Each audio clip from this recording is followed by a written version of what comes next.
जी नमस्कार दोस्तों, आप देख रहे हैं मनी भोजपुरी न्यूज और मनी भोजपुरी न्यूज में आप सभी का स्वागत है।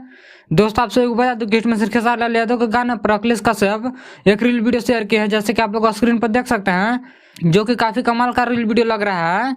और इस रील वीडियो को बढ़िया बढ़िया लगेगा इस सॉन्ग पर बनाया गया है। अगर आप लोग इस रील वीडियो को देखना चाहते हैं तो अखिलेश कश्यप के इंस्टाग्राम आईडी से जाकर देख सकते हैं। दोस्तों, आप सभी को बता दूं कि इस सॉन्ग को लिखे थे अखिलेश कश्यप और मुकेश यादव। दोस्तों, आप सभी को बता दूं कि इस सॉन्ग पर इंस्टाग्राम पर रील वीडियो काफी तेजी से बन रहा है और इंस्टाग्राम पर यह सॉन्ग ट्रेंड कर रहा है। दोस्तों, आप सभी को बता दूं कि इंस्टाग्राम पर reel video 2,40,000 plus reel video बन गया है, जैसे कि स्क्रीनशॉट आप स्क्रीन पर देख सकते हैं। अगर आप लोग इस सॉन्ग पर रील वीडियो अभी तक नहीं बनाए हैं तो इंस्टाग्राम पर जाके एक बार जरूर बनाएं। यह सॉन्ग अभी इंस्टाग्राम पर ट्रेंड कर रहा है।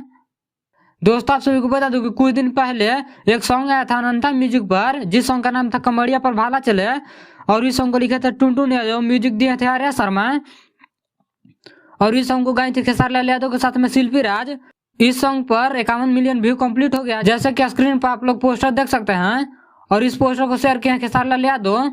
तो इस सॉन्ग के बारे में क्या करना चाहते हैं कमेंट करके जरूर बताएं। इस वीडियो में इतना ही। इस वीडियो के बारे में क्या करना चाहते हैं कमेंट करके जरूर बताएं। मेरे चैनल पर नया है तो चैनल को सब्सक्राइब कर लें। मिलते हैं अगले वीडियो में। ऐसे ही भोजपुरी की सारी छोटी बड़ी खबरें देखने के लिए हमारे चैनल को सब्सक्राइब करें। मिलते हैं अगले वीडियो में, तब तक ले जय हिंद।